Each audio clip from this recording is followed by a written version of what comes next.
ভিডিওটি দেখে কি মনে হচ্ছে এটা কোনো সিনেমার শুটিং নাকি সিনেমার অংশ, যেখানে একদল গুন্ডা এক অসহায় মেয়েকে জোরপূর্বক তুলে নিয়ে যাচ্ছে? এটা কোনো সিনেমার অংশ নয়, এটা বাংলাদেশে হিন্দুদের ওপর অত্যাচারের আরেক দৃশ্য, যেখানে এক হিন্দু বাড়ির মেয়েকে জোর করে তুলে নিয়ে যাচ্ছে জিহাদিরা। ঘটনাটি ঘটেছে নোয়াখালী জেলার সেনবাগ থানার অন্তর্গত একটি গ্রামে।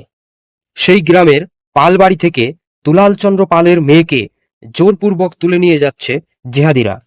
এরকম দৃশ্য আপনারা হয়তো কোনো সিনেমাতে দেখে থাকবেন, যেখানে একদল গুন্ডা বাড়ি থেকে মা বোনকে এইভাবে জোরপূর্বক তুলে নিয়ে যেত।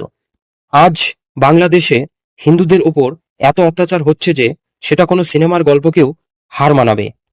আপনি যদি এরকম দৃশ্য আপনার চোখের সামনে ঘটে যেতে দেখেন, তাহলে হয়তো আপনি রাত্রে ঠিকমতো ঘুমোতে পারবেন না, নিজে একজন হিন্দু হওয়ার ওপর ঘৃণা করবেন। আজ হিন্দুরা এতটা অসহায় হয়ে পড়েছেন, নিজের বাড়ির মা বোনের সম্মানকে রক্ষা করতে পারছেন না।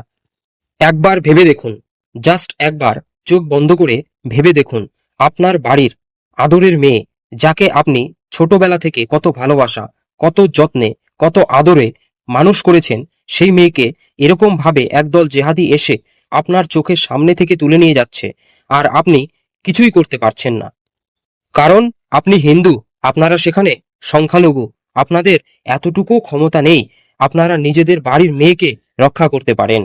বাংলাদেশের হিন্দুরা সংখ্যায় কম বলে তারা হয়তো কোনো দলের ভোট ব্যাংক নয়, তাই আজ তাদের না আছে পঞ্চায়েত, না আছে প্রধান, না আছে এমপি, না আছে তাদের কোনো এমএলএ। বাংলাদেশে যা চলছে সেটা ভারতের হিন্দুদের জন্য জাস্ট ট্রেলার। ভারতের হিন্দুদের কাছে এখনো সময় আছে, জাতপাত ভুলে হিন্দুরা সব একজোট হন, আপনাদের সংগঠনকে শক্তিশালী করুন। চোখ কান খুলে দেখুন কোন দল বা পার্টি আপনাদের হিতের কথা বলছে, আপনাদের হয়ে কথা বলছে, সেইখানে আপনাদের সাপোর্ট দেখান, আপনাদের সাপোর্টকে আরো শক্তিশালী করুন। কেননা জনগণের সংখ্যা ও পাওয়ার ম্যাটার করে। আপনাদের কাছে অনুরোধ, ভিডিওটির কমেন্ট বক্সে সেভ বাংলাদেশি হিন্দু লিখে ভিডিওটি হিন্দু ভাই বোনেদের সাথে শেয়ার করুন, তাদের কাছে পৌঁছে দিন বাংলাদেশে হিন্দুদের অত্যাচারের দৃশ্য, যেটা দেখে তারাও জেগে উঠবে, আর ঘুমিয়ে থাকলে চলবে না।